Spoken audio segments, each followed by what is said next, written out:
Market में 90% सोने के नाम पे स्वर्णमुखी भस्म दे रहे हैं लोग। क्या लाइफस्टाइल को चेंज करके हम इन बीमारियों से निजात पा सकते हैं? सच पूछना है तो नहीं पा सकते। जो हम बादाम खाते हैं भाई, करते क्या हो ये तो बता दो।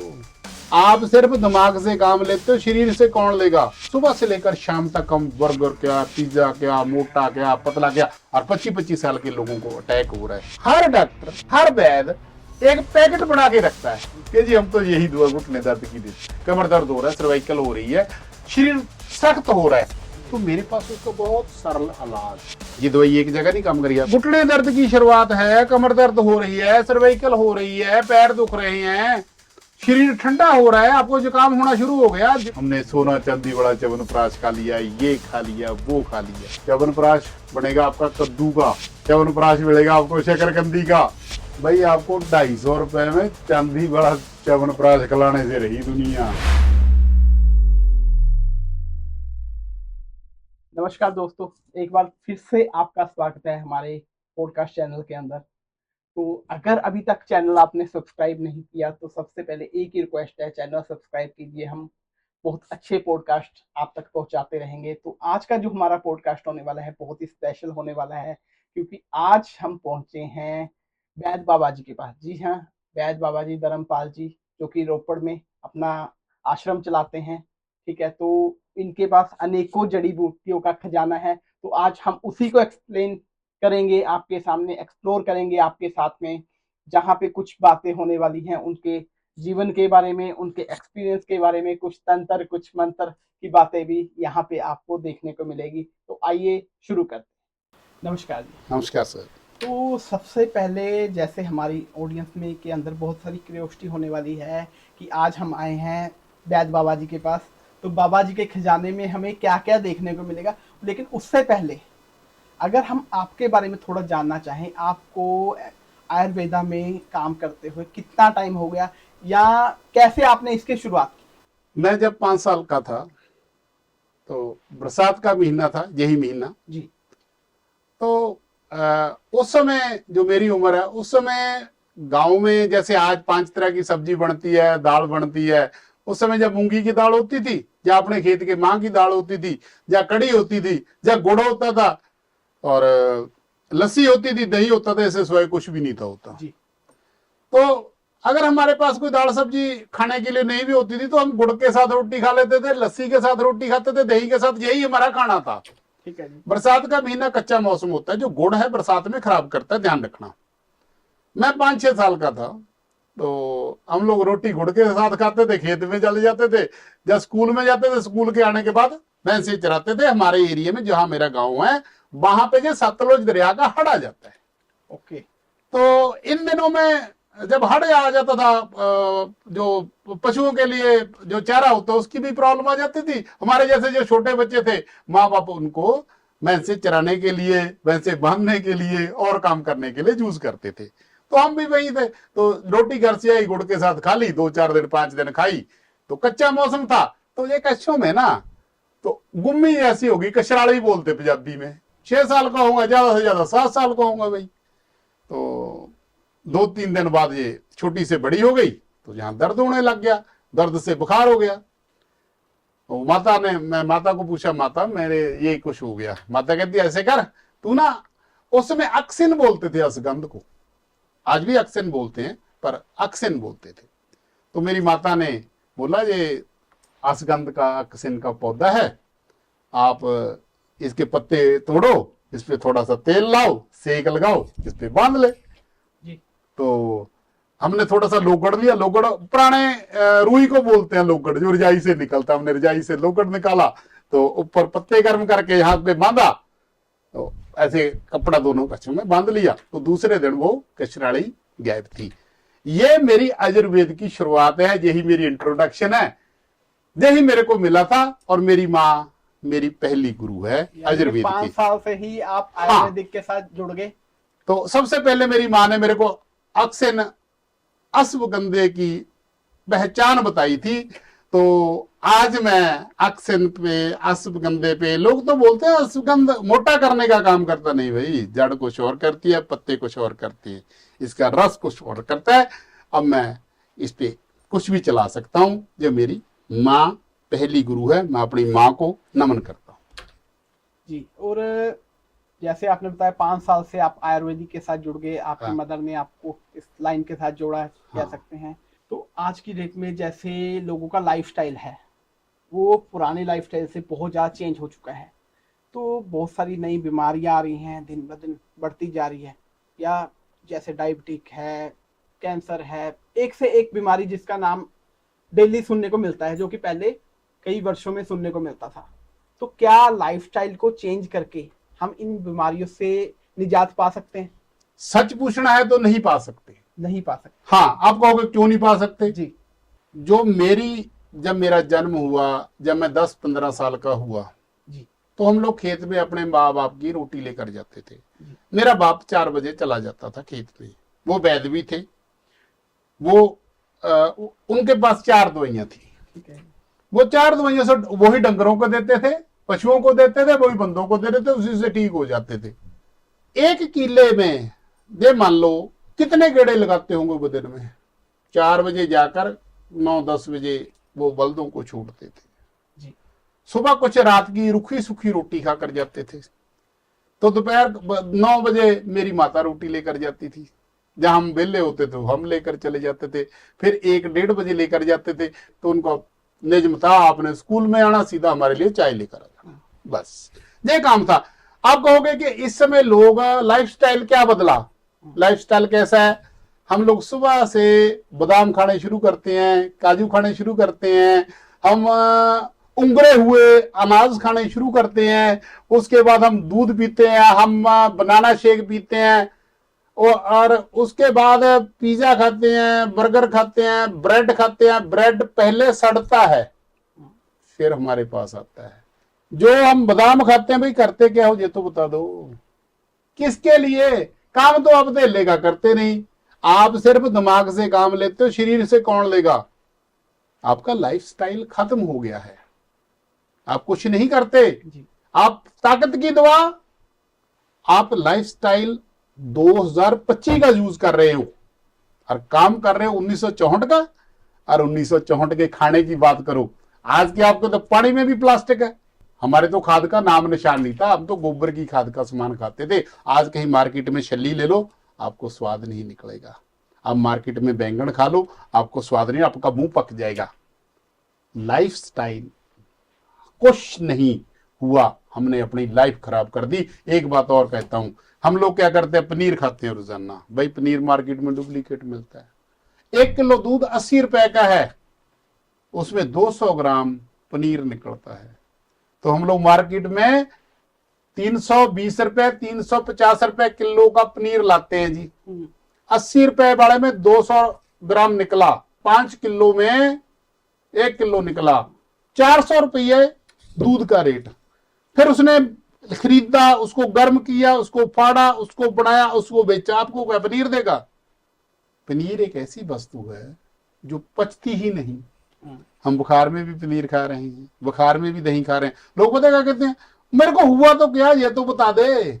भाई हुआ ये है, हमारे टाइम में लोग क्या, मेरे माँ बाप बोलते थे, बुखार हो गया ना, भूखा रहे, गर्म पानी पी ले, सौंठ का पानी पी ले, ठीक है, कपड़ा ओढ़ के बैठ जा। यानी कि फीवर में कुछ खाना नहीं है। जब आप खाओगे तब वो भोजन अपने शरीर का नुकसान करेगा। तो जब हम लोग बीमार हो जाते हैं, हम तो सबसे ज्यादा खाते हैं। तो इसलिए हमारा लाइफस्टाइल कभी भी बराबर नहीं हो सकता।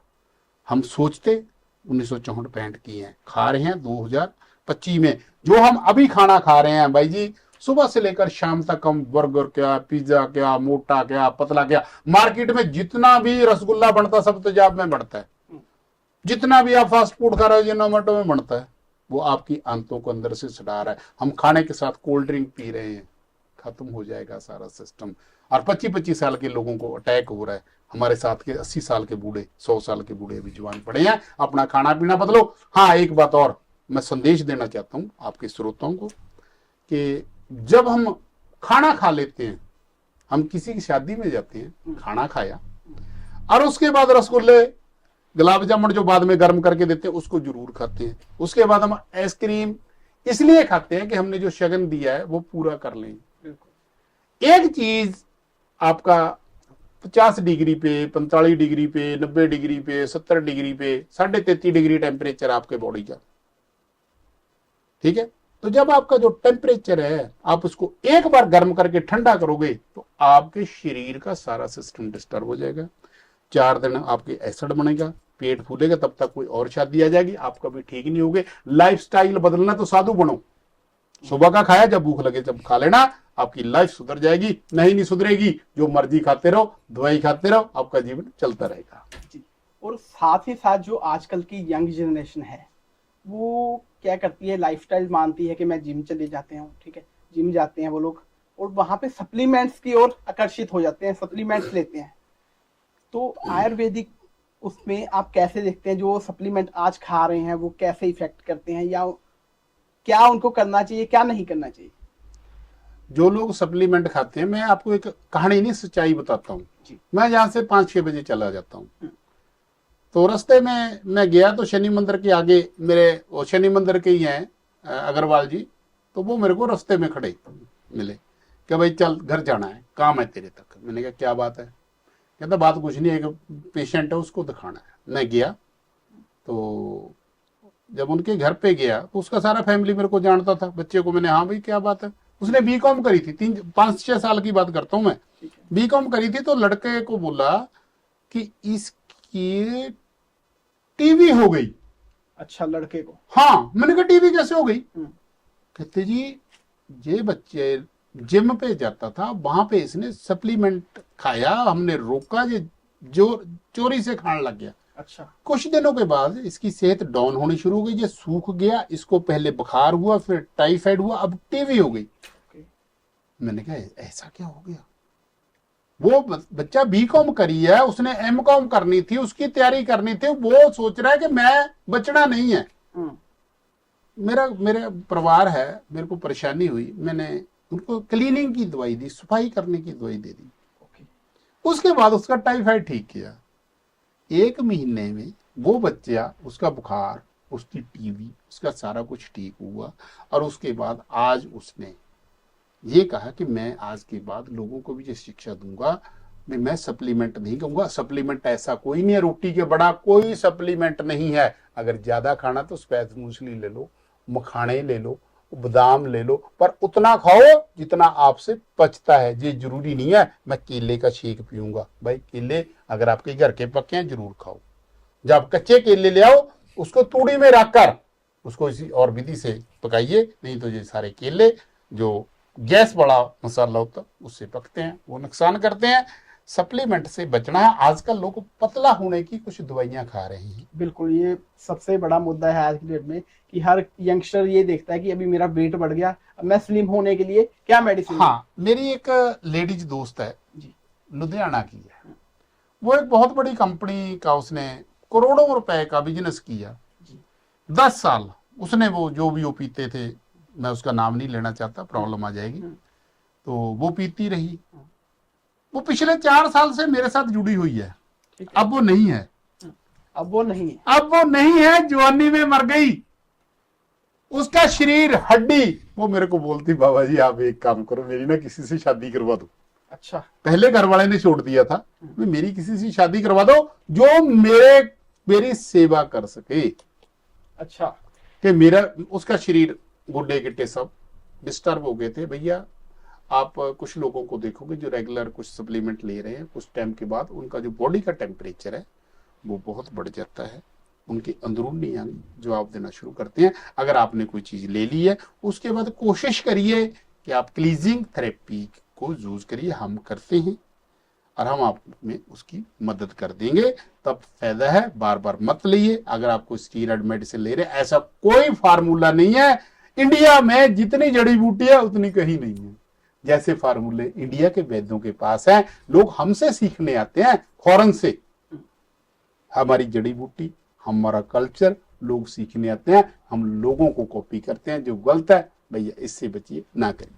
साथ ही साथ एक और चीज है, आज की डेट में लोग आयुर्वेदिक को इसलिए कहीं ना कहीं नहीं अपनाते क्योंकि उनको लगता है कि अगर मैं बीमार हूं, मैं आयुर्वेदा में जाऊंगा तो कहीं ना कहीं मेरे को ठीक होने में, तंदुरुस्त होने में लंबा टाइम लगेगा, कि जो एलोपैथी है वो बहुत जल्दी असर करेगी।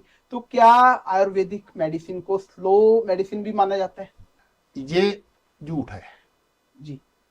अगर आप कोई मेडिसिन खुद की बनाते हो या आपको जड़ी बूटी के बारे में पता है, जी। फिर वो कोई स्लो नहीं है। मैं आपको एक कहानी सुनाना चाहता हूँ। प्लीज। कहानी नहीं, सच है। मैं बंदे बुला सकता हूँ, रोपड़ के हैं। ठीक है। 1982 में एक रोपड़ की लड़की जो बलाचौर में उसकी शादी हुई थी, उन्होंने 1982 में 50 लाख का दुकान और मकान बेचा था। 1982 में 50 लाख की कीमत लगा लो कितनी थी। सही बात है। उसके जैसे ये पांव है ना, जहां पे जख्म हो गया था, ओके। शुगर थी उसको, जी। शुगर का जख्म हो गया था। जब शुगर का जख्म हो गया, वो पिछले 20 सालों से जगह जगह घूमने शुरू हो गए, कभी किसी के पास, कभी किसी के पास, कभी किसी हॉस्पिटल में। दुनिया के जितने A1 हॉस्पिटल थे वो उन्होंने सब गा लिए। ठीक है। जब भी वो किसी के पास जाते थे तो डॉक्टर उसको बोलते थे कि जी आपका इलाज तो हमारे पास है नहीं, जब टांग कटवानी हुई ना तब आ जाना, ये मल्लम पट्टी ले जाओ, ये पट्टी है, ये मल्लम लगाते रहो, बस पैर को गिल्ला मत करना। 20 साल निकल गए। ठीक है। अब तो ये थोड़ी जगह ठीक है, यहाँ पे पहले जड़ी बूटी बहुत थी, ये जंगल जैसा ही था। तो मैंने बहुत सारी जड़ी बूटी इसके आगे लगाई थी। अब तो ये लेंटर डल गया ना, तो आगे भी थी पीछे भी थी। वो जी स्कूटरी पे आए, यहीं पे दीवान लगा था, यहीं पे बैठे थे, कहते एक काम कर दोगे? मैंने कहा हाँ जी क्या काम है? कहते ये जख्म है, ठीक कर दो? हाँ कर दूंगा। तो उन्होंने ना इतना बड़ा बंडल रिपोर्टों का मेरे टेबल पे रख दिया। मैंने कहा ये क्या है? कहते इसकी रिपोर्ट है। इसकी रिपोर्ट है, जख्म से क्या संबंध है? रिपोर्ट का जख्म से क्या संबंध? अरे 20 साल हो गए। मैं कहा चंडीगढ़ में जाओ, कहते जाए।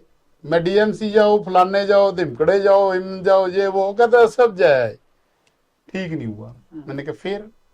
कहते डॉक्टर ने बोला टांग काटनी है, जब मर्जी कटवा लो। ठीक है। वो कहते वीरे मैं कौन हूं तेरे को बताऊं? मैंने कहा हाँ बता। मैं रोपड़ की लड़की हूं, ये तेरा जीजा है। तेरी की। मैं अच्छा कोई बात नहीं, चल भाई जीजे बता तेरी समस्या। मैं तेरी बहन हूं, मैं उसको जाना ना पछाना। कहती मैं फलाने की ताए की लड़की हूं। मैंने कहा फिर ठीक है, अगर तू उसकी लड़की है, ताए की लड़की है, तो वो अपना दोस्त है।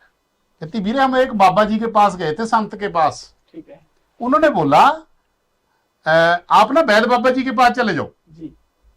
कहते अच्छा, कहने को इतने बड़े बड़े डॉक्टर फेल हो गए, बड़ी बड़ी संस्था। कहते ऐसा करना भाई, जो वो दे वो ले जाना, चाहे वो सुबह की चुटकी दे। ओ तेरी, मेरा दिमाग घूम गया यहाँ बैठे बैठे का। सुबह की चुटकी? वो संत हैं बहुत बड़े, उनका लंगर दिन रात चलता, करोड़ों रुपए की सेवा है उनकी। तो उन्होंने मेरे को याद किया, यार कोई बात होगी। मैंने कहा बहन बैठ जा। मैंने 10 पुड़ियां बनाई, उनको बोला एक पुड़िया एक दिन में खाना खाने के बाद एक देसी घी के चमचे के ऊपर रख के मिक्स कर लेनी, ऐसे चाट लेनी है। उसके बाद कुछ नहीं खाना, घंटा 1.5 घंटा, बाहर नहीं निकलना, हवा नहीं लगने देनी, कुछ नहीं करने देना। 10 दिन दी, अगले 10 दिन दी। जब तीसरे 10 दिन के लिए आया बंदा, जो इसका इतना बड़ा जख्म था इतना रह गया, जो उसका पानी सिमटा था वो बंद हो गया। अच्छा। अरे मेरे को बोले चमत्कार हो गया। मैंने क्या हुआ? कहते इतने से इतना हो गया। मैंने कहा क्या बात है? कहते पानी नहीं सिमटा। मैं कहा फिर? कहते बस मैंने जी हर एक 10 दिन की दवाई देता था, एक 10 दिन की दी, अगले टाइम पानी भी बिल्कुल खत्म हो गया, सूख के ऐसा हो गया उसको, जैसे हम पंजाबी में खरींड बोलते हैं, जो जख्म पे आ जाता है, तो वो उसके ऊपर आ गया। तो 50 दिन के बाद वो बिल्कुल खत्म। वो बंदा मेरे को पूछता था क्या मैं चल सकता हूँ? उन्हें चल नहीं हाल है, दौड़ेगा तू? उसका 17 किलो वजन कम, 1 क्विंटल वजन था। ओके। 17 किलो वजन कम हुआ। ठीक है। अब वो इंग्लैंड में है, उसका बेटा वहां है। जब वो बहन का पति ठीक हो गया, तो मेरी बहन ने मेरे को क्या बोला, वीरे तूने मेरा ये काम तो कर दिया, एक काम और करना। मैंने कहा बता, तेरा वो भी काम कर देंगे। कहती मेरा ना बेटा रैतन 12 कॉलेज में प्रोफेसर लगा हुआ है, ठीक है। तो उसको ना गाड़ी चलाते चलाते दौरा पड़ जाता है। अच्छा। तो गाड़ी क्या, घर बैठे भी चलते भी क्लास लेते भी, इलेक्ट्रॉनिक्स डिपार्टमेंट में प्रोफेसर है। ओके। मैंने एक दवाई बनाई, उसको नाक में डालने के लिए दे दी। ठीक है। जब नाक में डालने के लिए दी थी, उसको बोला बहन तू जा, अपने बेटे को खाना खुना खिला के ना, मूंगी की दाल खिलानी है, सादा खाना खाना है ना, तेरे घर में मीट मच्छी अंडा कोई भी गलत चीज दारू कुछ नहीं बढ़ना चाहिए। कहती जे हम नहीं बांटते। मैंने कहा बस मूंगी की दाल देना कि या कद्दू तोरी की सब्जी देना, बस देख लेंगे। तो उसको तरीका बता दिया, ऐसे उसकी गर्दन करनी है, ऐसे उसके नाक में डालना है। उसे वो घर गई, जाकर उसने बेटे को बोला कि जी बाबा जी ने दवाई दी है, आप नाक में डालो। उसने नाक में डाली, 10-15 मिनट बाद उसको छींके आनी शुरू हो गई। अच्छा। छींके कितनी आई बोलते पता नहीं, 100 आई कि 200 आई, हमें तो पता नहीं। तो आज 7 साल हो गए, उसको मैंने 3 शीशी दी। अब क्या है, वो बाहर बैठी है फॉरेन कंट्री में, अब वो मेरे को मैसेज करती है मेरे घुटने का कुछ कर।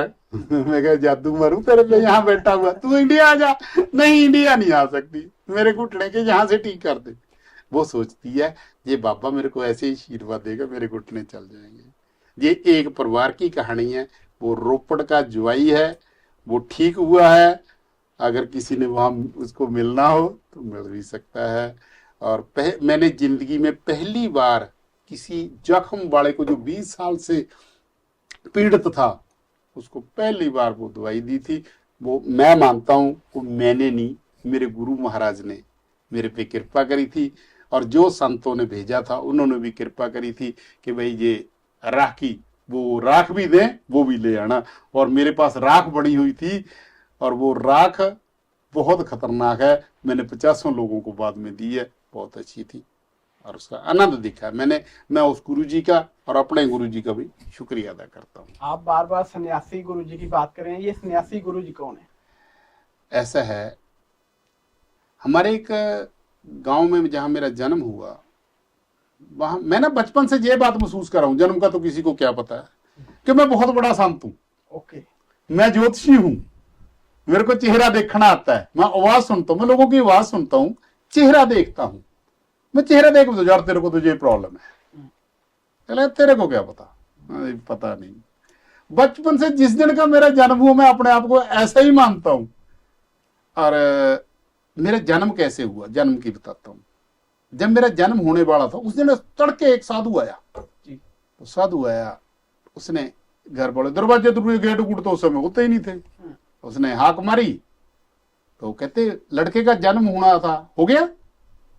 कहते अभी नहीं हुआ। कहता मैं चला हूं, थोड़े टाइम में आऊंगा। हालो नाम ना रखना, नाम मैं रखूंगा। अच्छा। तो घर वाले कहते कोई बात नहीं बाबा जी। उसकी बहुत बड़ी बड़ी जटाएं थी, संत था बहुत अच्छा।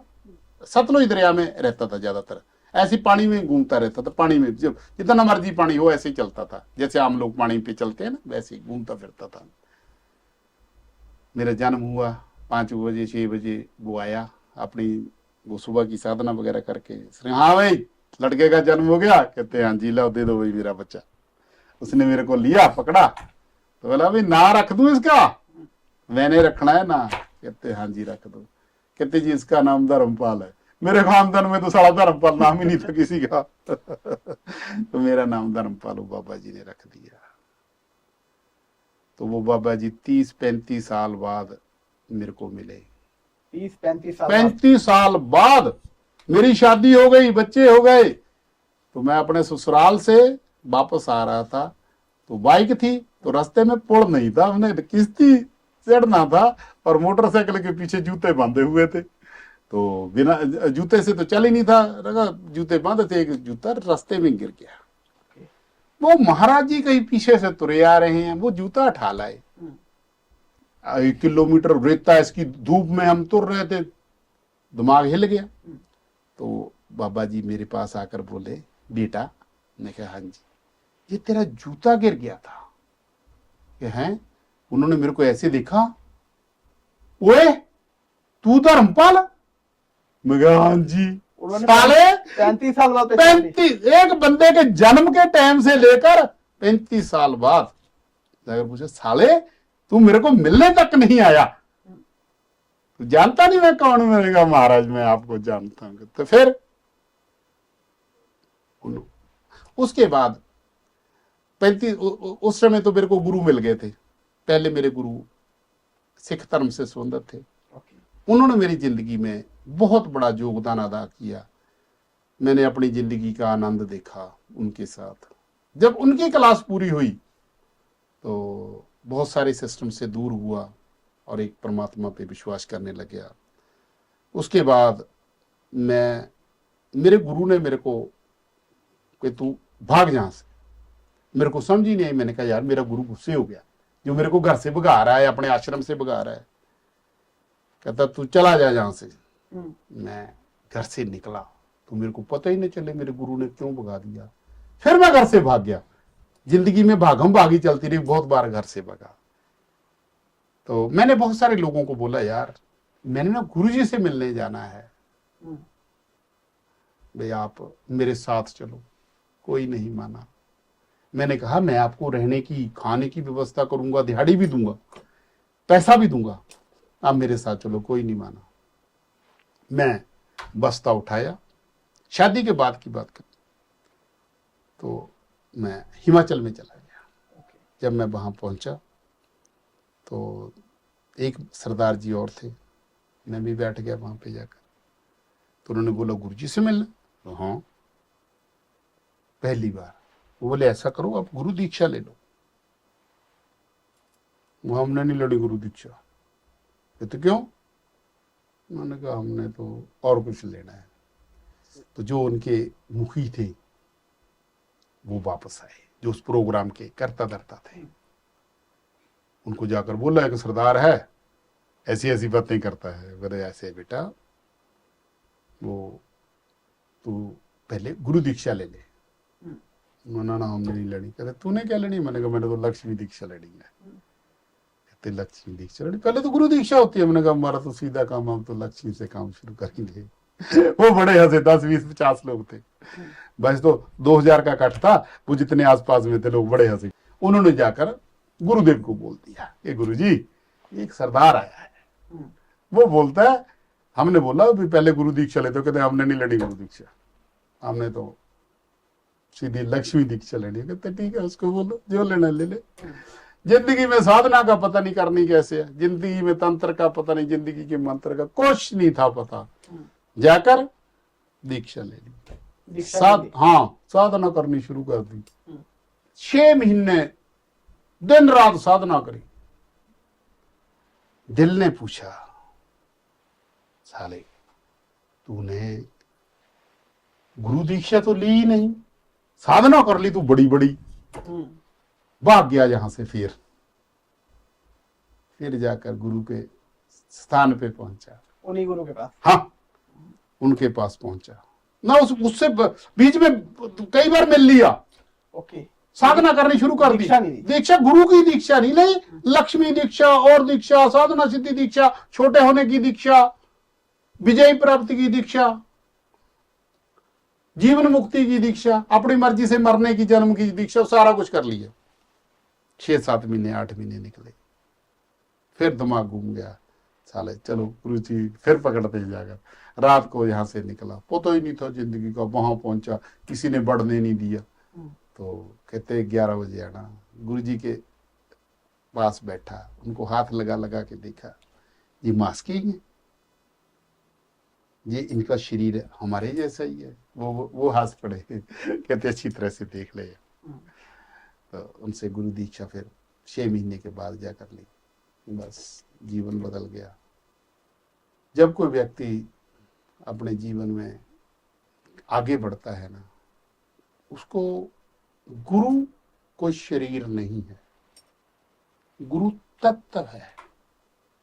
गुरु आपके अंदर आकर भी मेरे को गाइड कर सकता है। गुरु की एक क्लास होती है, उन्होंने अपनी क्लास पूरी करी, उसके बाद मैंने आयुर्वेदिक कंपनी लगाई दवाइयां बनाने की, अच्छा।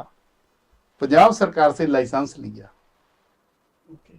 तो गुरु जी के एक बहुत बड़े शिष्य थे, मेरे गुरु भाई भी थे, मेरे गुरु भी थे, उन्होंने मेरे को बहुत गाइड किया। मैंने जो प्रोडक्ट बनाए थे, 10 तरह की दवाइयां बनाई मैंने। मैं 10 तरह की दवाइयां अपने साथ में ले गया, उनको मिलने गया।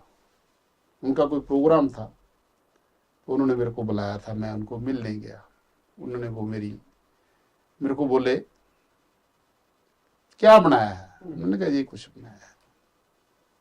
कहते ये तूने बनाया है? मैंने कहा हाँ। तेरे को ये आता है? मैंने कहा हाँ। तू उसको बता सकता है? 10 बंदों को? मैंने कहा 100 में बता दूंगा, 500 में बता दूंगा, 1000 आ जाए, 10,000 आ जाए। तेरे को इसका फॉर्मुलेशन पता है? मुझे पता है, विधि पता है, सब कुछ पता है। ठीक है। उन्होंने मेरे को ऐसे बाजू से पकड़ा, घड़ीस कर ले गए। उनका एक गुप्त कक्ष था, वो मेरे को वो गुप्त कक्ष में ले गए, वो दीवान पे बैठ गए, मैं उनके चरणों में बैठ गया, मेरे ऐसे हाथ जुड़े हुए थे। उन्होंने मेरे को पकड़ा और ऐसे मेरे यहाँ पे अंगूठा लगा दिया। उनका जा 1 मिनट 2 मिनट जितना टाइम से क्रिया हुई उन्होंने करी, बोला जा बेटा तेरे को अब इससे आगे पहुंचा दिया। ये आयुर्वेद का ज्ञान, ये मेरा कोई अपना ज्ञान नहीं। बहुत सारे लोग कहते मैंने खोज करी है, मैंने रिसर्च करी है, माँ का सिर किया रिसर्च। एक चीज के बारे में तो बता कर दिखा दो, कोई किसी की रिसर्च नहीं करता। गुरु करता है सब कुछ। गुरु अपने शिष्य को वैसे ढालता है जैसी उसको जरूरत होती है। गुरु ने अपने शिष्य से कार्य करवाना होता है। गुरु के साथ बंदे नहीं चलते, गुरु के साथ एक प्रेम चलता है, गुरु के साथ क्रिया चलती है, गुरु की शक्तियां चलती हैं। तो उन्होंने उसके बाद उन्होंने मेरे को इतना जागृत किया। ये लोग बोलते हैं आप क्या करते हो? कुछ नहीं करते। अब नाव जी देखते हैं? नहीं। क्या देखते? चेहरा देख लेते हैं, आवाज सुन लेते हैं, हाथ लगा लेते हैं। कहते ये तो कोई विद्या ही नहीं है। मैंने कहा नहीं है तो क्या करेंगे, जैसी हमारे पास है हम तो वैसी यूज करेंगे। तो इसलिए दोस्त ये सारा जितना ताम झाम है सब गुरु कृपा है। इसमें हम एक ही शब्द बोल लेंगे, गुरु कृपा ही केवलम, गुरु कृपा ही केवलम। गुरु से प्राप्त हुआ ज्ञान मेरे बाप का नहीं है, मेरे को किसी ने नहीं दिया, मैंने खरीदा नहीं है। सिखाने वाला कोई किसी को सिखा नहीं सकता। तो साथ ही साथ जैसे हमारे इस डिस्कशन में आपने काफी बार जिक्र किया, आपने मंत्र विद्या भी सीखी। हाँ, फिर जब गुरु के साथ जुड़ गए, मंत्र विद्या भी सीखनी थी, क्योंकि पिछले जन्म के साधु थे जी। तो अभी आपको एक बहुत पर्दे की बात है, वह नहीं बोलनी चाहिए। तो महाराज ने मेरे को बोला हुआ कि तूने अपना जो तेरा पिछले जन्म का घर है वहां पे जाना है। मैं ढूंढने गया था, 2-3 बार मिला नहीं अभी। अच्छा, आप तो गए थे? हाँ, मैं गया था, मेरा बेटा भी साथ पंजाब में ही है? हाँ, पंजाब में ही है। तो वो कहते हैं तेरे को ढूंढना पड़ेगा, अगर तू ढूंढ लेगा तेरे को मिल जाएगा, नहीं तो उसको दोबारा ढूंढना पड़ेगा। अब तो मैंने तेरे को बता दिया तेरा पिछले जन्म का घर है, तेरी बहन भी अभी जिंदा है, तो जा। मैं 3-4 बार गया हूं, तो पता नहीं मेरे को कौन सी शक्ति अभी रोक रही है, दोबारा जाऊंगा। कहते तेरा सारा सामान पड़ा है, तेरा घर है, शायद अभी गाड़ी भी खड़ी हो पिछली, ठीक है, वहां पे शायद कागज पत्र भी पड़े हों, वैदिक का सामान भी रखा है बहन ने। अच्छा। हाँ, पिछले जन्म का रखा है, वो स्थान का उन्होंने बता रखा है कि वहां जाना मिलेगा। बाकी मैं अपने गुरु से फिर बेनती करूंगा कि वो मेरे पे कृपा करें, ताकि मेरा जो पुराना स्थान है जहाँ पे मैंने साधना करी है, जहाँ मैं यहाँ पे मैंने वैदिक करी है, वो भी मेरे को मिल जाए। कोई ऐसा मंत्र का विषय या तंत्र का विषय भी आपके सामने ऐसा आया हो जिसको आपने साक्षात महसूस किया हो, कोई ऐसी हाँ। स्टोरी? आज से वो 20-25 साल पहले की बात बताता हूँ। दिवाली का टाइम था, जी। एक जंगल में हमारा स्थान था, हम लोग साधना करते थे। ठीक है। तो हमारे साथ 5-4 लोग थे, तो एक साथ में परिवार भी रहता था, उसमें बच्चे थे। तो हम 2 दिन 3 दिन मान लो साधना करी। तो जब दिवाली वाला दिन था तो हमने कहा अभी साधना करनी है, सामान चेक किया, सामान में जो लड्डू थे बच्चे खा गए। ओके। तो लड्डू बच्चे खा गए तो क्या हुआ, मैंने अपने जो साथी है उसको बोला यार लड्डू तो है नहीं, तो चाहिए तो सही भाई, क्या मैं ऐसा करता हूँ मैं चलता, ना ना ना ना ना, वो उस इलाके का जानकार था। कहता नहीं नहीं मैं तेरे साथ में चलता हूँ। ये बहुत बड़ी बात है, ये आम बात नहीं है। मैंने कहता मैं तेरे साथ में चलता हूँ। देखो किसी ने इस बात पे विश्वास करना नहीं करना वो अगले का विषय है, मेरे साथ बीती है मैं उसकी बात करूंगा। मैं नहीं कहता लोग उसको माने, मानना ना मानना उनका अपना विवेक है, पर मैं अपनी बीती सुनाऊंगा, सच की बात सुनाऊंगा, झूठ की नहीं सुनाऊंगा। तो हम लोगों ने जाकर, शहर थोड़ा 5-6 किलोमीटर दूर था, हमारा जो साधना का एरिया था वो सतलुज दरिया के आसपास में थोड़ा जंगली एरिया में था। तो हम लोग वहां से दोनों, उस समय मेरे पास स्कूटर होता था, 25 साल से आसपास की बात है। हम गए तो सामान और भी कुछ ले लिया, वापस आ रहे हैं। हमारे गांव से जहां हम बैठना था, जिस जगह जो स्थान था, उससे 1.5 किलोमीटर दूर एक रास्ते में रात के 10-10:30 बजे अकेली लेडीज जा रही है चली। अच्छा, अकेली लेडीज रात को 10-10:30 जंगली रास्ते पे। जंगली रास्ते। मैंने उसको पूछा यार जी लड़की अकेली जा रही है, किसी ने कोई साले वारदात कर दी, व्यवस्था खड़ी हो जाएगी, हमने देख लिया, हमारे पे बात आ जाएगी, इसको ऐसे कर स्कूटर पे बिठा, यहाँ इसका घर है, छोड़ के आते हैं। मेरे को चल चल चल। मैं इसको फिर बोला साले तू थोड़ी बहुत ही शर्म कर, वो अकेली लड़की है, लेडीज है, रब ना करे उसको किसी ने कोई शरारत कर दी, नेरा है, जंगली टाइम है, तू इसकी मदद क्यों नहीं करता, तू चल। जब मैं नहीं माना, उसने कहा तू चलता नहीं, तू जानता है इसको कौन है? मैं कहा नहीं। कहता मैं जानता हूँ। मैंने कहा तेरे को पता है? अच्छा। कहता हाँ। मैंने कहा, कहता फिर, कहता रुकना नहीं। मैं कहा अच्छा चल, नहीं रुकता। हम आगे चले गए। मेरे को बोलता तेरे को पता कौन है ये? मैं कहा नहीं। तीवी है, रास्ते में चल रही है, रात का टाइम है, अंधेरी रात है, एरिया जंगल का है। वो कहता पागल है, ये भूतनी है। ये भूतनी है? हाँ, ये चुड़ैल है, ये वहां मर गई थी। तो आपके साथी को ये कैसे पता था? वो वहीं पे सारा घूमता था सारी जिंदगी, वो साल था, संत था वो। अच्छा। कहते मैं क्या फिर क्या होगा? कहता अभी देखना, ये अपने यहाँ पे हम आए हैं, वहीं पे खड़ के जाएगी 2 मिनट, अपने जहाँ अपना स्थान है ये वहां पे आएगी। मैंने कहा फिर? कहते फिर आगे एक प्याऊ है, खूह है, वहां पे पीपल है और बैठने की जगह है। कहना फिर ये वहां पे जाके बैठेगी।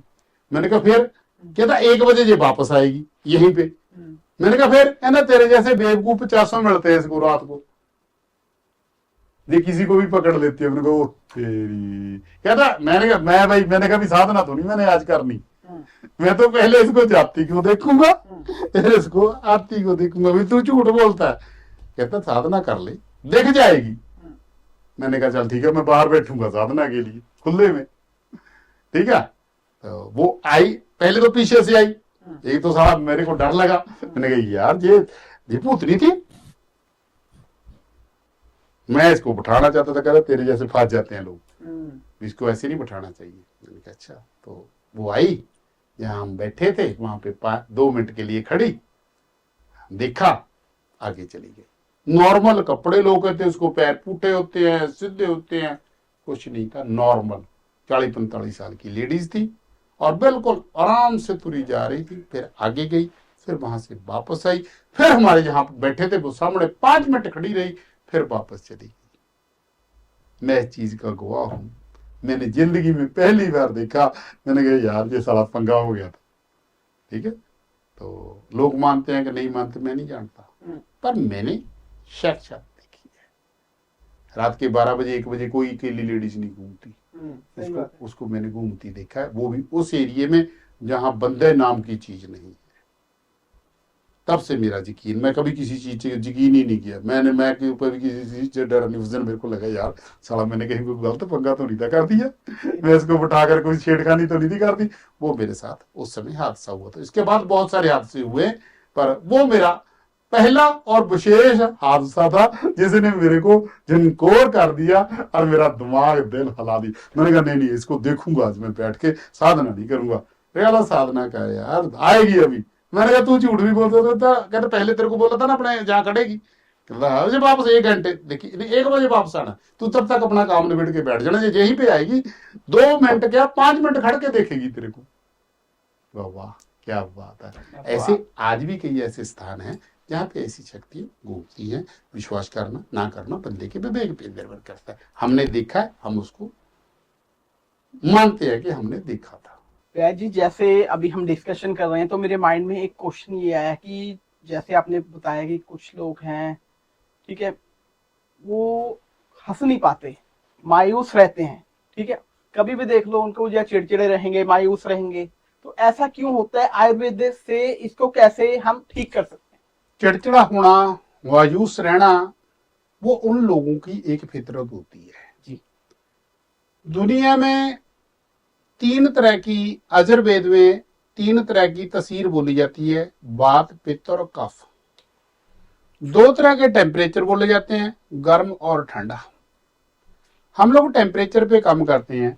आजकल के जो वैद हैं उनको तसीर समझने में बहुत बड़ी प्रॉब्लम रहती है, क्योंकि क्या हुआ 50-60 साल हमने गुलामी का टाइम निकाला है। जी। उस टाइम जो हमारा अजरवेद था, अजरवेद के ग्रंथ थे, अजरवेद की जड़ी बूटी की पहचान थी, वो लोगों ने अपनी लाइफ से बाहर निकाल दी। आज जे जितने लोग बोलते हैं जे जड़ी बूटी है, ये आधी जड़ी बूटी तो वो गलत ही बताते रहते हैं, और आधी जड़ी बूटी लोगों ने वैसे स्प्रे कर करके खत्म कर दी। ठीक है। जो मजूस रहना, 2 तरह के टेम्परेचर होते हैं जी, एक गर्म होता है, एक ठंडा होता है। जिन लोगों का टेम्परेचर गर्म है उनको गर्मी के रोग लगेंगे, जिनका टेम्परेचर ठंडा है उनको ठंड के रोग लगेंगे। गर्मी के रोग है बीपी बढ़ना, ओके, गुस्सा आना, सिर दुखना, माइग्रेन, चिड़चिड़ापन, वॉमिटिंग होनी, एसिडिटी बननी, खाना खाने के बाद पेट फूल जाना, छाती में खाना भर जाना, खाना गले तक रहना, ऐसे लगना जैसे बाहर निकल जाना। जी। जिस बंदे को ऐसी प्रॉब्लम रहेगी उसका बॉडी टेम्परेचर ज्यादा रहेगा, वो जल्दी जल्दी खाना खाएगा, जल्दी जल्दी बातें करेगा, उनके स्वभाव में कालापन रहेगा। तो अगर ऐसा कोई व्यक्ति है जो कहता है जी मैं तो खाना खाता हूं, मेरे तो छाती पे पड़ा रहता है, मेरे को ऐसे लगता है जैसे कुछ भी कहूं वॉमिटिंग हो जाएगी, लेडीज में और जेंट्स में ये बराबर की प्रॉब्लम है। और अगर ये बात बढ़ जाए उसके बाद उनकी इस जगह में दर्द, कई बार एक जगह में दर्द, दूसरी जगह में दर्द, यहाँ पे दर्द, ठीक है, इस जगह पे दर्द, पार्शियल पेन रहता है। हाँ, तो उसकी गर्दन सर्वाइकल उनको आम हो जाएगी। जिन लोगों को ऐसे खान पीने वाले हैं उनको प्रॉब्लम हो जाएगी।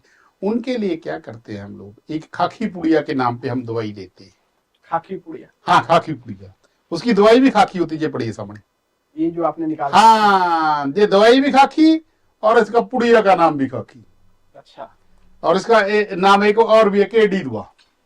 केडी दुआ? केडी दुआ एक कड़वी होती है थोड़ी, तो इसके लिए इसको केडी दुआ बोलते हैं। तो हमने बाहर जो हमारा ऑफिस है उसमें सोफे लगा रखे हैं।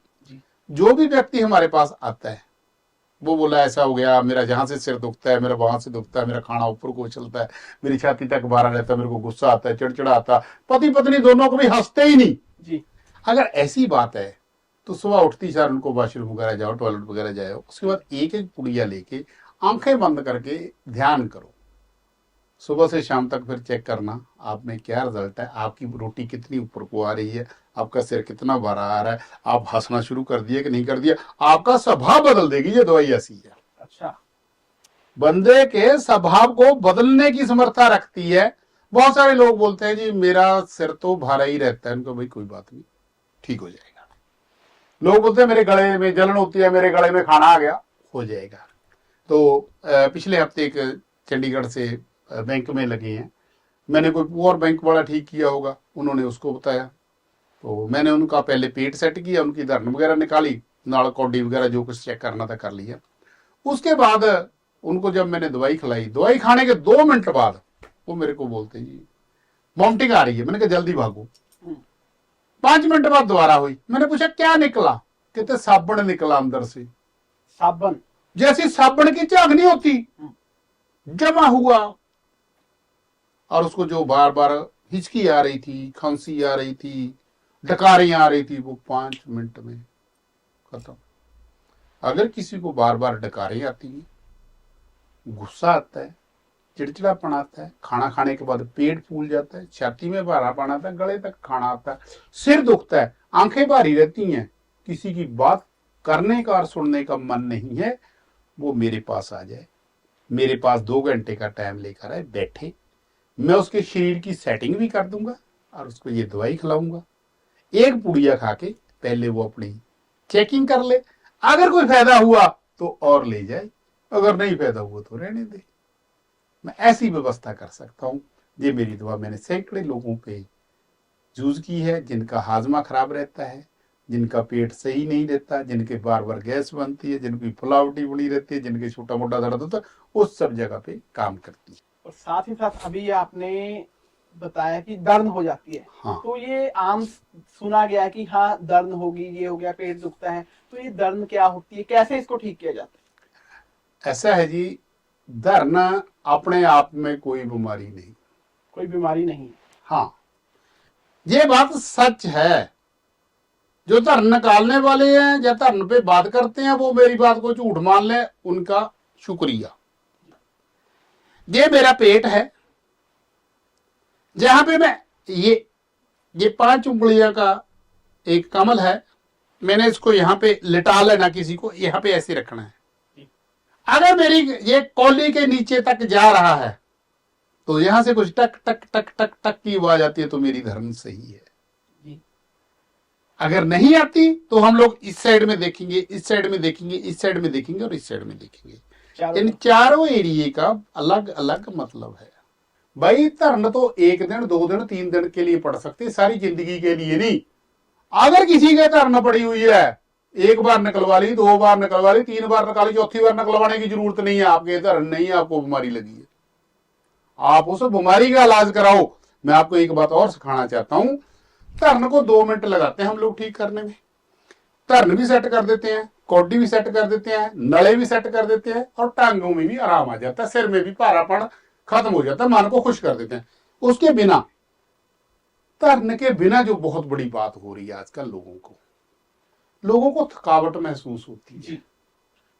तो यहां पे ना, अगर किसी को थकावट महसूस हो रही है, ऐसा लगता है जैसे हल्का हल्का बुखार हो गया, जब मेरा शरीर टूट रहा है, मेरे को भूख अच्छी नहीं लगती, मेरे को खाया पिया हजम नहीं होता, तो उसको क्या करना चाहिए? बेड पे स्पाट लेट जाना चाहिए, सीधा ऐसे। ये जो जगह है ना, यहां देखो, ये हमारी छाती है।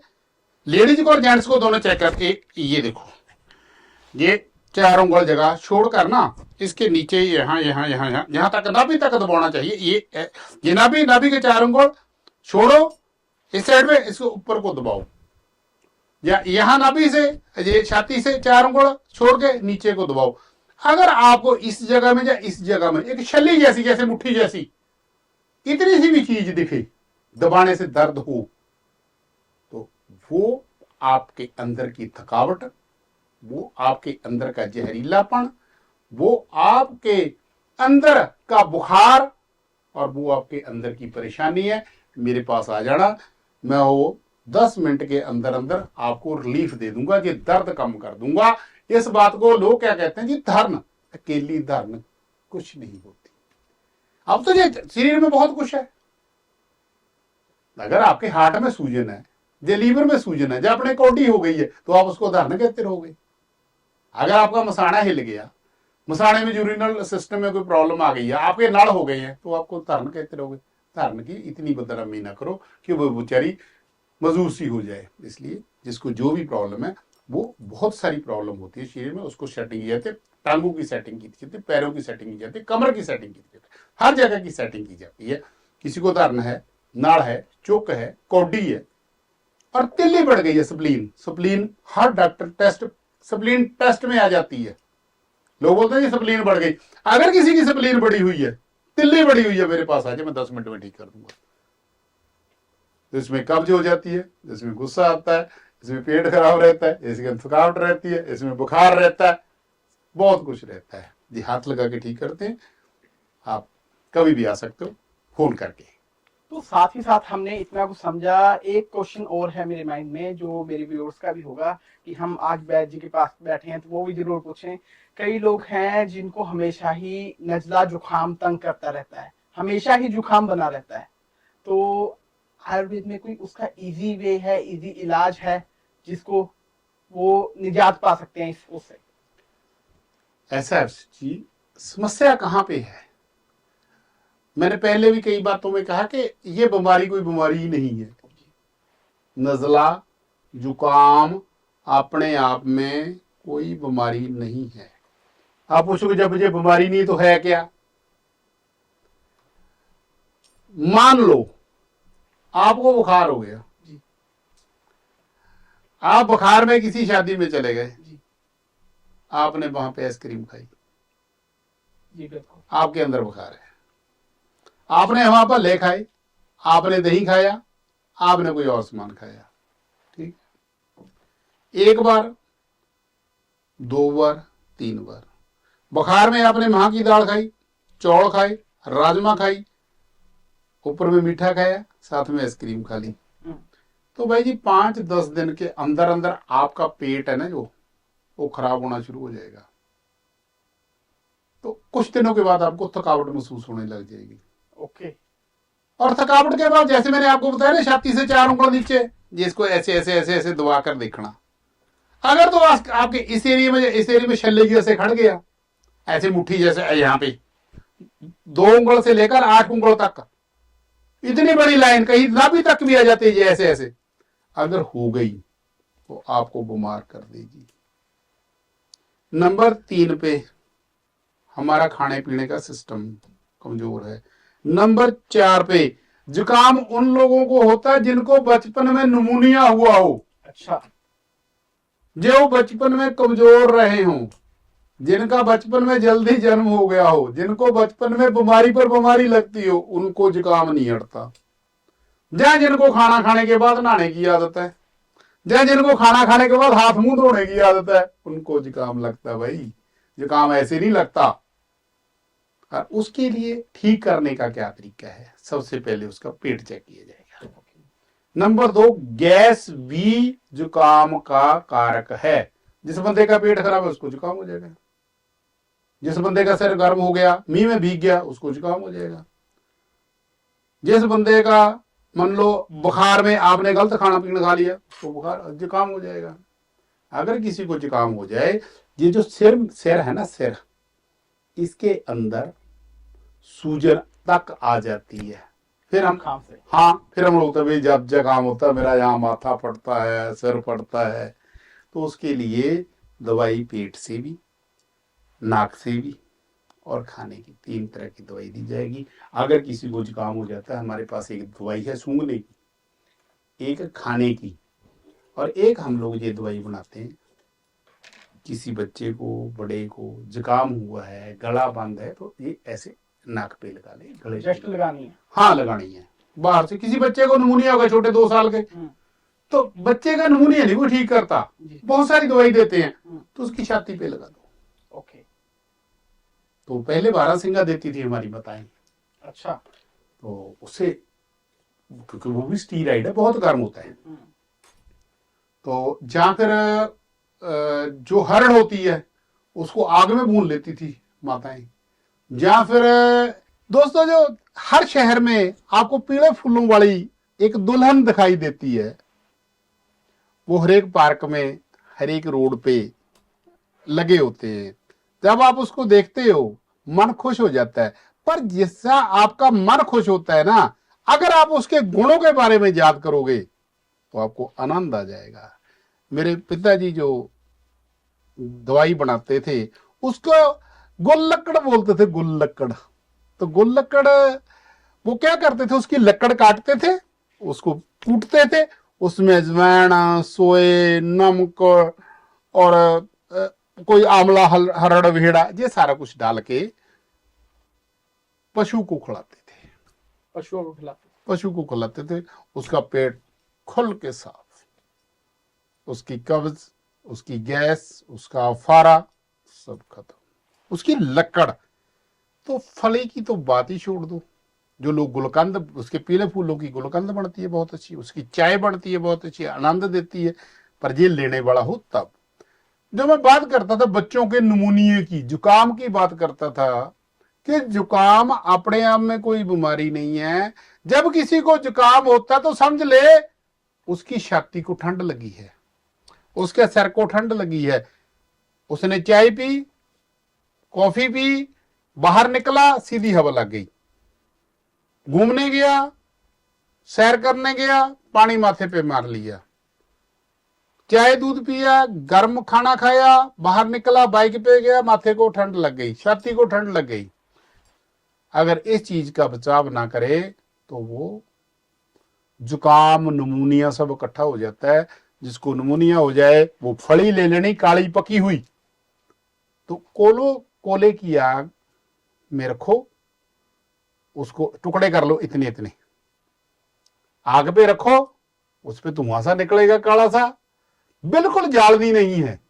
अगर जल जाओगी तो सुबह बन जाएगी, नहीं, हल्की सी जब बच जाए किसी बर्तन में रखो, उसकी स्वाह बन जाएगी, पीस लो, इतनी सी स्वाह लो, शहद में मिलाओ, बच्चे को चिटा दो। छोटे बच्चे का जो भी ठंड लगी होगी, जो गले में बलगम भरी होगी, कुछ लोग बोलते हैं ना बच्चे को तो निमोनिया हो गया तो बच्चे की डेथ हो गई। भाई बच्चे की डेथ निमोनिया से कम होती है, छाती में बलगम भरे होने से, श्वास नली में सूजन होने से ज्यादा होती है। अगर आप दिन में 2 या 3 बार उसको ऊपर डलाओगे, मान लो आपने उसको शहद में लड़ाया, चटा दिया, तो जो यहां तक का बलगम है उल्टी से बाहर, जो नीचे बड़ा है वो हजम हो जाएगा, जो बाहर निकल गया, जो शरीर ने स्वीकार नहीं किया वो बाहर आ गया, जो अंदर बड़ा था नीचे पेट में चला गया। और जब पेट में वो बलगम जाएगा, उसके साथ अमलतास फली का जो राख जाएगा वो उसके पेट को और साफ कर देगा। जो आंतों में भी बलगम होगी वो भी निकल जाएगी। दिन में 2-3 बार दोगे, फायदा हो जाएगा। बच्चे को संभाल के रखिए, छाती को ठंड ना लगने दीजिए, सीजन आ रहा है, और अमलतास की फली की राख जरूर बना लेना, फायदा होगा। बहुत अच्छी दवा है। और साथ ही साथ जो आजकल का माहौल है उसमें एक क्वेश्चन सबके माइंड में आता है कि जॉइंट पेन बहुत ज्यादा देखे जाते हैं, चाहे यंग एज है लेकिन जॉइंट पेन होने शुरू हो जाते हैं, तो उसके बारे में आप कुछ बताना चाहेंगे? जो घुटने दर्द की प्रॉब्लम है, ये अपने आप में कोई बीमारी नहीं है। मैं आप मेरे को से बात करते करते ये जरूर महसूस करोगे, मैं बोलता हूँ ये कोई बीमारी नहीं है। बिल्कुल। कभी भी डायरेक्ट किसी के घुटने खराब नहीं होते। घुटने में 3 तरह की बीमारी होती है, जो मैं सच बताना चाहता हूं। लोग नहीं इस बात को बताएंगे, ना किसी इस बात पे कोई जाएगा। एक होता है कि ये हमारा घुटना है, पहले इसमें दर्द होगा अकेले में, ठीक है, फिर इसमें सूजन आएगी, फिर ये इतना बड़ा हो जाएगा, फिर इसकी ये हड्डी है ना जो, वो ऐसे ऐसे बाहर को आएगी, ऐसे लगेगा जैसे कि हड्डी बिंगी हो गई, टूट जाएगी। कुछ दिनों के बाद, साल 2 साल 3 साल के, सूजन आएगी, दर्द होना शुरू हो जाएगा, हम लोग ऐसे थोड़ी लगड़ा के चलेंगे। फिर दूसरा घुटना दर्द होगा, फिर ये भी वैसे ही लाल होगा, पहले सूजन आएगी, हड्डी ऐसे लगेगी। ये बीमारी को घुटने दर्द नहीं कहते, ध्यान रखना। मैं इसका नाम नहीं बताऊंगा, नहीं तो नकल होती है, ठीक है। क्योंकि अब हमारी बात सुनेगा कोई बंदा, झूठ सच बोलेगा, बाद में ड्रामा कर देगा। वो उसकी अपनी खोज है, वो कर ले, मेरे से फोन पे पूछ ले जिसने पूछना है जी। पहले एक घुटना सूझेगा, फिर दूसरा सूझ जाएगा, ठीक है। आप अगर इसको घुटने दर्द की दवाई देते हो, कभी ठीक नहीं होगा बंदा, आप उसको मारने की तैयारी करते हो। नंबर 1 पे।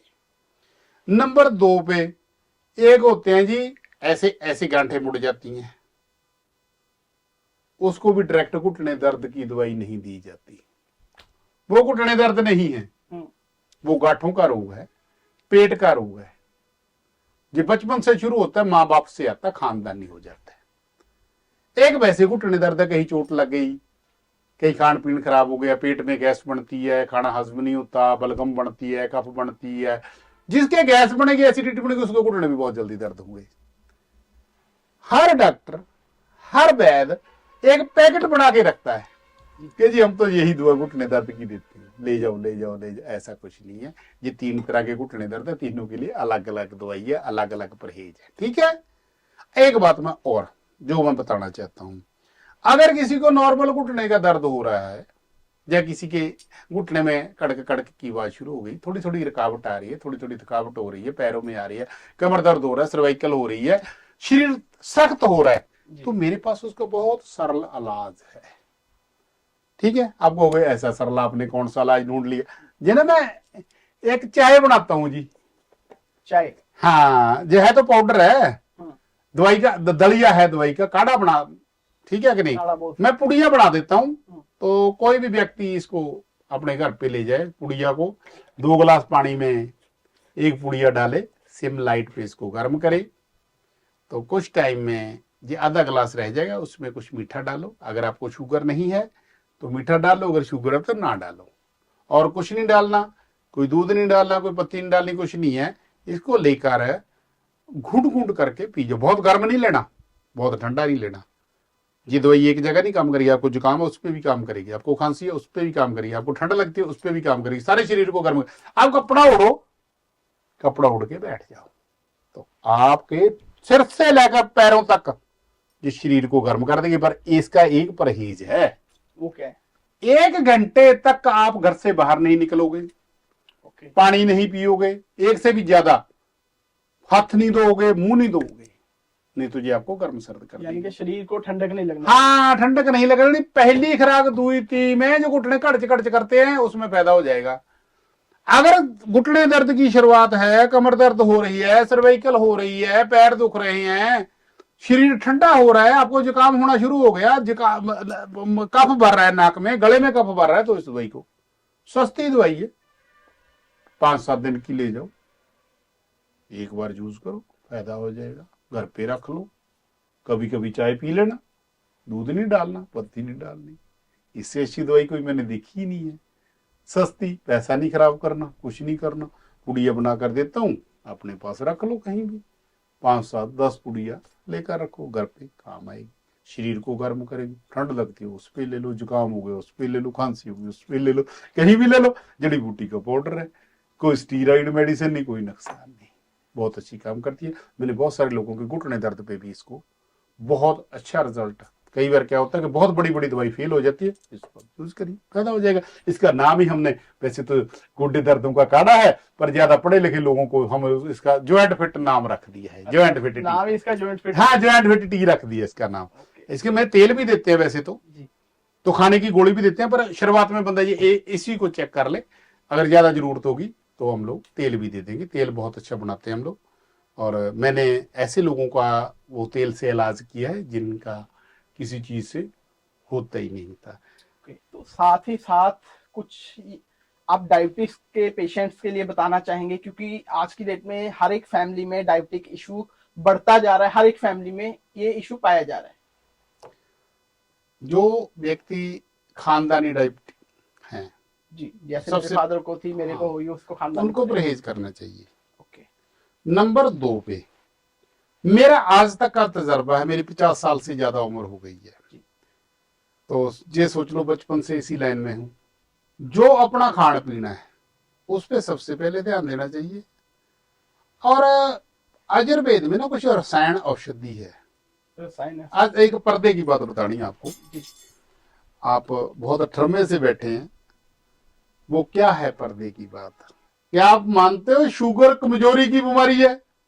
कमजोरी की बीमारी, हाँ, काफी बार मेरे फ्रेंड्स ने बताया कि हाँ, उनको जैसे ये है कि बहुत सारा वो काम करते हुए थक जाते हैं, ठीक है, चल नहीं पाते, सीढ़ियां नहीं चढ़ पाते। ये कमजोरी की बीमारी है। मान लो आप 5 घंटे काम करते हो, आप एक रफ्तार पे काम करते हो, उसके बाद आप अपने दिमाग की रफ्तार बढ़ा देते हो। शरीर, जब आप दिमाग की रफ्तार बढ़ाओगे, उसके हिसाब से हमारी खाद्य खुराक पैदा करेगा शरीर। मान लो आप थके हुए हो, 5 घंटे आपने काम कर लिया, आप शरीर को चाबुक दे रहे हो, उसकी पूर्ति के लिए हमें इंसुलिन चाहिए, ताकत चाहिए, खुराक शरीर को चाहिए, वो और बढ़ाएगा और बढ़ाएगा और बढ़ाएगा। आपने 20 दिन 25 दिन अपने शरीर पे बहुत ज्यादा लोड लिया, तो शरीर की आदत बना दी ज्यादा इंसुलिन बनाने की, तो उसके बाद आप आराम से बैठ गए, कोई काम नहीं, वजन नहीं, थकावट नहीं, भाग दौड़ नहीं। तो शरीर ने 15-20 दिन में एक अपनी आदत बना ली, मैं 9 बजे से लेकर 12 बजे तक और पावर तैयार करूंगा, तो शरीर ने खपानी नहीं, तो आपको तो 20 दिन में शुगर हो जाएगी मेरे भाई। ओके। तो इसका मतलब क्या निकला? मतलब ये निकला कि आप अपने शरीर को इस तरीके से ना यूज करो, इस तरीके से उस पर चाबुक ना चलाओ, इस तरीके से आप उसके साथ जबरदस्ती ना करो, जिससे कि वो अपनी नॉर्मल क्रिया को खराब कर दे। फिर आप मुझे शुगर होगी तो क्या करें? बिल्कुल। तो आयुर्वेद में बहुत सारी रसायन औषधि है। अब वो रसायन क्या होता है? रसायन में वो सामान होता है जिसमें हम लोग बोलते हैं जी हमने भस्म खाई, हमने स्वर्ण भस्म ली, हमने चांदी भस्म ली। हाँ, ये भी आजकल बहुत सुना जाता है कि चांदी भस्म है, स्वर्ण भस्म है, इसको खाइए।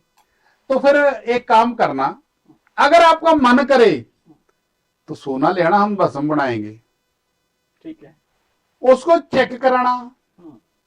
ये मेरा बेटा आईआईटी में है, इनकी लैब है वहां पे सोना चांदी चेक करने की जी।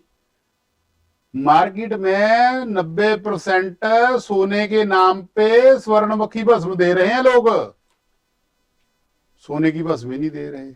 आपको पता नहीं सोने का, आपको चांदी का नहीं पता, जो मर्जी झूठ बोल दे।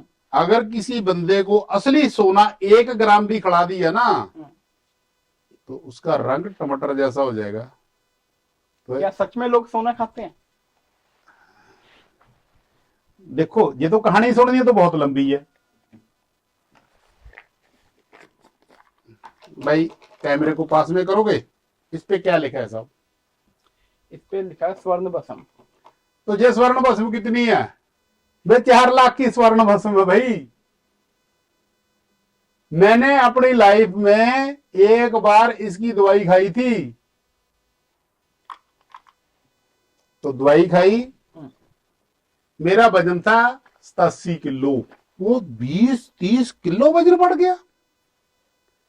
मैं 24 घंटे काम करके भी थकता नहीं था जी। उसमें मैंने, लोग पूछेंगे क्या क्या डाला, उसमें मैंने सोना भस्म डाली, चांदी भस्म डाली, अबरक भस्म 1000 पुट्टी डाली, बंग भस्म डाली, त्रिभंग भस्म डाली, ठीक, उक्तांडम भस्म डाली, अक्की की पिष्टी डाली, ठीक है कि नहीं, हार्ट की दवा भी डाली, ताकत की दवा भी डाली, नाग भस्म डाली, बंग भस्म मर्दाना ताकत की 1 नंबर की दवा है। तो मैंने इतना सामान डाला। तो फिर उसकी भी एक कहानी, आप पूछोगे ऐसा क्या हुआ? जब हमने बनाई तो रात को 11-12 बज गए बनाते बनाते। तो हमने क्या किया, एक कौली बना कर ना, सोचा यार बना तो ली, चलो टेस्ट करते हैं। लोग कहेंगे यार बेवकूफ है, कैसी बातें करते हैं। तो हमने कहा चल टेस्ट करते हैं। हमने क्या किया, 3-4 चमचे लिए, खा ले, ऊपर से दूध पी लिया। 3-4 चम्मच खा लिए? 3-4 चम्मच खा लिए। बेवकूफों के सींग नहीं होते, हर व्यक्ति गलती करता है। और वैद दवा से मरता है, ध्यान रखना। ड्राइवर गाड़ी से मरता है, जो नहर पे तारी लगाता है वो साला नहर में डूब कर मरता है। जो इस बंदे का मास्टर होगा ना, वो उसी पे मरेगा, ध्यान रखना, क्योंकि वो उसी का जीवन होता है। वो हमने वो रात को नाले दूध पी लिया, नाले खा लिया, उसने भाई परिवार तो गया सो। मेरा जो ऊपरला श्वास है ऊपर, नीचे वाला नीचे ना ऊपर को जाए, साला नीचे को जाए। मैंने कहा हे मालक, आज की रात लगा दे, आज के बाद गलती नहीं करूंगा। समझ आए ना? जब 2-3 घंटे निकल गए, 4 बज गए, मैंने कहा भी नहीं, अब बच गए, कुछ नहीं होता। तो फिर समझे, हो साले दवाई ज्यादा खा ली, इसकी तो तूने पावर नहीं चेक करी, तेरे को तो चमचे ये खाना चाहिए था। तो फिर उसका 1 चम्मच शुरू किया, 1 चम्मच ने 2 महीने बाद 30 किलो वजन बढ़ा दिया। अब बताओ जी क्या करें। मेरे को लोग पूछते थे बाबा जी कहाँ है, मैंने कहा दिल्ली। अच्छा। कहते सुबह मिलेंगे, कहते कहाँ मिलोगे, मैंने कहा रोपड़। अब तो आप दिल्ली है, मैंने कहा तूने क्या लेना यार, मैं तेरे को सुबह 6 बजे घर पे आ जाना, रोपड़ मिलूंगा। लोग सोचते ऐसी क्या करामात है भाई, ये करामात उस दवाई की थी। दवाई बनाने के लिए दिल, दिमाग, शरीर, मन, बुद्धि लगानी पड़ेगी। अरे एक पर्दे की बात और उठाता हूं आज। मेरे सारे बहन भाई च्यवनप्राश खाते हैं, हमने सोना चांदी बड़ा च्यवनप्राश खा लिया, ये खा लिया, वो खा लिया।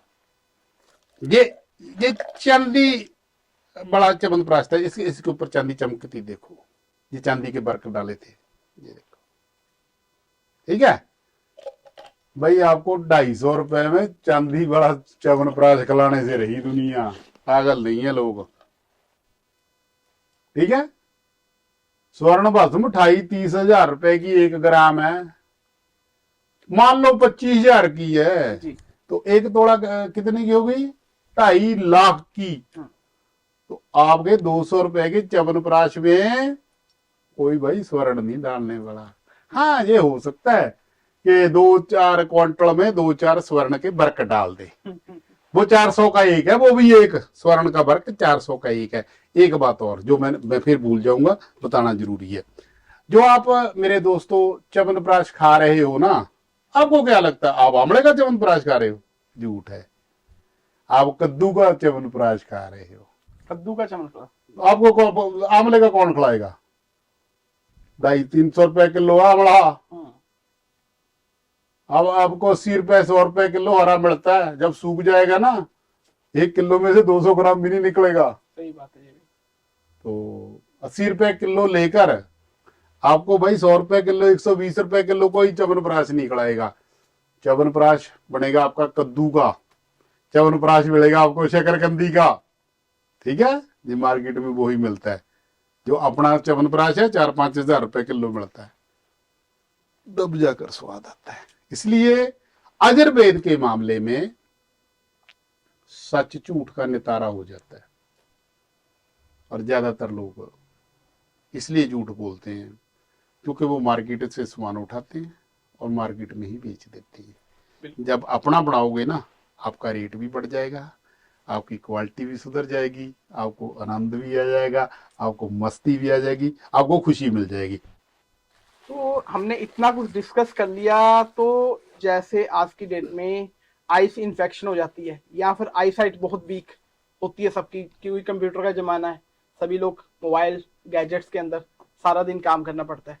तो आइस के लिए कोई ऐसी मेडिसिन है आपके पास जो आई साइट को नेचुरल तरीके से बढ़ा सकती है? आंख कभी भी किसी की खराब नहीं होती। नंबर 2 पे मैं आपको टिप्स दे रहा हूं, आप अमल करना। मान लो आपने 1 घंटा कंप्यूटर मोबाइल चलाया, जो आपने 1 घंटा सीरियल देखे जी। 5 मिनट के लिए आंखों को बंद कर दो, बस ध्यान करो 5 मिनट, बस 5 मिनट, घंटे बाद ध्यान करो। जब आपकी आंखें जवाब दे जाए उसके बाद मोबाइल, फोन, कंप्यूटर सब बंद कर दो, फिर ना देखना, आपकी आंखें कभी खराब नहीं होगी। जिनकी ऑलरेडी खराब हो चुकी है उनके लिए उनको अपना पेट चेक करना चाहिए, उनको गैस और एसिडिटी की बीमारी होगी।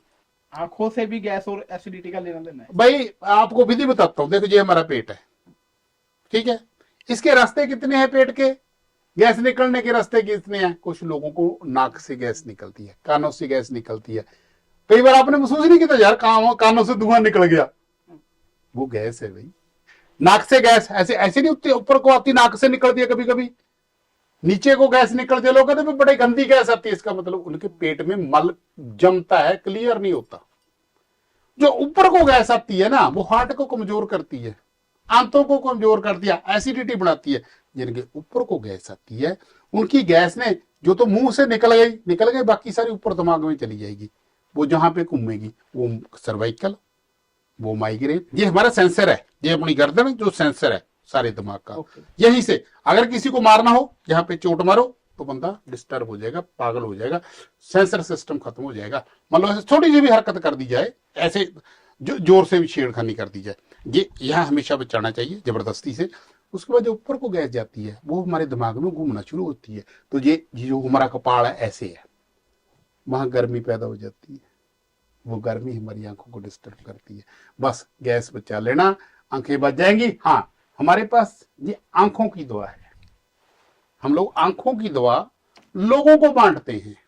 लोगों को बांटते हैं? हाँ, फ्री में बांटते हैं, ओके। जिसको किसी को चाहिए। इसके क्या क्या बेनिफिट देखे जाते हैं? नंबर एक, सबसे ज्यादा बेनिफिट जिनके आंखों में गिद्ध जैसी पंजाबी में जो से बोलते हैं, ये कफ कफ आ जाता है, उसको बहुत अच्छा काम करती है। थकावट है, ब्लर हो रही है, आंखें निगाह फट रही है, आंखों में थकावट होती है, तो उस पर बहुत अच्छा काम करती है। मेरे 50 लोगों ने इस पे अनुभव दिया है भाई, बहुत रिजल्ट मिला है। तो इसलिए दोस्तों, ये आंखों की दवाई है, ये पुण्य का काम है, फ्री बांटते हैं, जिसको जरूरत है ले जाओ, कोई पैसा नहीं। 1 2 5 10 शीशी, किसी ने कहीं भी कैंप लगाना हो, किसी ने फ्री बांटनी हो, मेरे को बुलाना हो, मैं आ जाऊंगा, फ्री बांट देंगे। आप आनंद से रहो, खुशी से रहो, गुरुदेव आप पे कृपा करें। आपका भी शुक्रिया। तो बैद जी, आज हमने आपका बहुत सारा टाइम लिया, आपने हमारे व्यूअर्स को काफी अच्छा एक्सप्लेन किया आयुर्वेदा के ज्ञान के बारे में, कुछ तंत्र मंत्र की बातें भी हमने आपसे सीखी, आपका एक्सपीरियंस हमने सीखा, जो तो सच था वो मैंने बताया। बिल्कुल सही बात है। तो हमारे व्यूअर्स को डेफिनेटली ये पॉडकास्ट बहुत पसंद आने वाला है। होपफुली हमारे व्यूअर्स के जो क्वेश्चन होंगे उनको लेके एक बार फिर से हम आपके साथ जुड़ेंगे और नेक्स्ट वार्तालाप करेंगे। तब तक के लिए नमस्कार। ठीक है महाराज जी, आप आए, आपका बहुत बहुत शुक्रिया। जो भी हमारा कोई जो पॉडकास्ट देखेंगे, उनको किसी सवाल की जरूरत है, कोई जड़ी बूटी के बारे में जानना है, किसी जड़ी बूटी को देखना है, किसी के बारे में असली और नकली के बारे में पता करना है, तो हम लोग उसकी मदद कर सकते हैं। अगर आपकी जड़ी बूटी असली और नकली में फर्क हो जाएगा, रिजल्ट में 100% फर्क आ जाएगा। बहुत बहुत शुक्रिया जी, आप आए, आपकी टीम का भी, आपके चैनल का भी, आपके चैनल के स्रोतों का भी, सभी का। Thank you.